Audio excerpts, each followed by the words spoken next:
This is a production of WGBH2 Boston, from the station that brings you local depth and local perspective. Now, the second lives of politicians. Our focus report examines rising from defeat, plus a local perspective of the slaughtering of dolphins in Japan, and revisiting slavery from 12 Years a Slave to the color purple.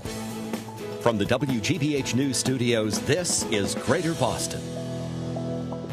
Hello, welcome to Greater Boston on TV and streaming online. I'm Emily Rooney. There are no second acts in American lives. It's a fine turn of phrase from the venerable F. Scott Fitzgerald, but it's patently false. Second acts are everywhere, from Steve Jobs resurrecting Apple to Peyton Manning getting the better of Tom Brady. But the logic of second chances isn't always clear. This week, our in-depth focus report examines second chances, and we begin with politics. Who gets a second chance, who doesn't, and why? WGBH News political reporter Adam Reilly has our story. For a wildly successful individual like Mitt Romney, the prospect of failing on the biggest stage of all was brutal to contemplate. I have looked, by the way, at what happens to anybody in this country who loses as the nominee of their party. They become a loser for life. Maybe they do, and maybe they don't. Yes, Romney's failed 2012 presidential run was full of awkward moments. They brought us whole binders full of women. But lately, Romney has been stepping back into the public eye. And according to Trey Grayson, the director of Harvard's Institute of Politics, Romney has everything he needs to start a productive second act. He's got an ability, the name, the recognition, the connections around the country, a reputation, I think, for philanthropy, that he could go do something if he really wanted to find a platform. It's been done before. Witness Jimmy Carter's life as a freelance diplomat and Al Gore's Nobel Prize-winning work on climate change. I am Al Gore. I used to be the next president of the United States of America. Then there are electoral comebacks. Richard Nixon lost the 1960 presidential election and the 1962 California governor's race. You don't have Nixon to kick around anymore. But in 1968, Nixon roared back to win the presidency. The key, Grayson says, is drawing the right lessons from defeat. You lose, you come back. Did you learn something from the loss? Now, sometimes it's just wrong place, wrong time. But sometimes it's you as the candidate or you as the office holder. Can you learn from the message that the voters sent you? There are limits. After Eliot Spitzer's penchant for prostitutes cost him the New York governorship, he flopped as a talking head and a candidate for comptroller. And Anthony Weiner's dreams of becoming mayor of New York were no match for his oversized libido. There is no question that what I did was wrong. This behavior is behind me. I've apologized to my wife, Huma. Still, political redemption can occur when it seems downright impossible. Despite his role in Mary Jo Kopechne's death at Chappaquiddick, Ted Kennedy went on to a legendary career in the U.S. Senate. Made some mistakes personally, yes, as have many politicians. Whether Kennedy could accomplish that today is debatable. In the age of Twitter and 24/7 cable news, every mistake is subject to white-hot scrutiny. But Grayson says today's media landscape offers new chances for redemption, too. All of the media coverage may give you the opportunity to reintroduce yourself. We see a lot of celebrities in other walks of life, not political celebrities, recover, and that the public seems to like that redemption story. And so we've seen politicians, I think, can take advantage of that. Which is good news for Mitt Romney and any other politician who wishes they could take a mulligan. Emily, I should mention that footage of Mitt Romney fretting about being known as a loser for life comes from this new documentary, Mitt, 6 years in the making, which is going to debut on Netflix later this month and looks totally fascinating. I should also note that our list of political second chances is not comprehensive. One name missing from the list, which, as you just said, goes on and on. Scott Brown, who may be, thinking about running for the U.S. Senate in New Hampshire. Of course, he had a big win, then he had a loss. I mean, is there necessarily a takeaway from that? I mean, sometimes somebody else is just the better candidate, or the party is out of whack, like in our state. For Brown, I think there were two big takeaways. The first is it's a lot easier to win as a Republican in New Hampshire than it is here in Massachusetts, especially in a presidential election year. Also, remember that race against Elizabeth Warren? I felt like his personal dislike for her was really palpable. That he made his political name on likability, and he wore his dislike for her on his sleeve. So my hunch is, if he runs against Jeanne Shaheen in New Hampshire, he's going to be a lot more circumspect about his internal feelings. All right, Adam, thanks for that. Thanks, Emily. All right, well, so do some politicians stand a better chance of making a comeback than others? Peter Ubertagio is a political science professor at Stonehill College and director of the Joseph Martin Institute for Law and Society. Welcome. Thanks. So, well, you just saw Trey Grayson say, you have to learn from it, but sometimes, the message is that the candidate was better. I mean, Trey Grayson was in a race himself in Kentucky, and he lost to Rand Paul, but it was a tight race. I mean, sometimes, the voters just say one person over another. I think that's right. I mean, I think there's no hard, fast rule about whether you have a second chance electorally. Trey Grayson's second chance has been at the Harvard Kennedy School, but he's not likely to emerge again in Kentucky politics. So there's no clearly defined rule about who gets a second chance and what the conditions are that make that second chance more palpable to voters.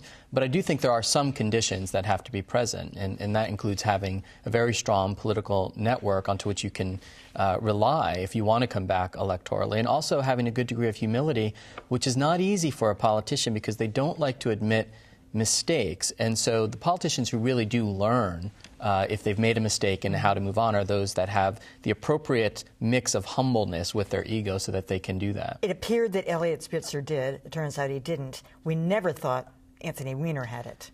No, Anthony Weiner does not have a lot of humility, and he didn't learn, and he didn't even appear to want to learn from his mistake. And I think in the Spitzer case, the dilemma with Eliot Spitzer is that the transgression was the polar opposite of the public image that he was using to advance electorally. That becomes much more difficult. If your transgression is completely at odds with your persona, it's much more difficult to come back from that. All right, bringing another voice in. Colette Phillips is the president and CEO of Colette Phillips Communications. Welcome to you, Colette. Well, thank you. I mean, people like, for the most part, to give somebody a second chance. Yes. Bill Weld, let's see, there have been any number of politicians. Well, Jerry Studds, Mike Dukakis, lost to Ed King. He won, then he lost, then he came back. I mean, so it's sort of in us, don't you think? And here in Massachusetts, it's in us. I think that the American people are very forgiving. But both Peter and Grayson mentioned that one has to show a certain level. I think there are 5 things that you need when you are trying to rebuild yourself or restore a reputation. You have to be humble. You must be sincere. You must have a plan.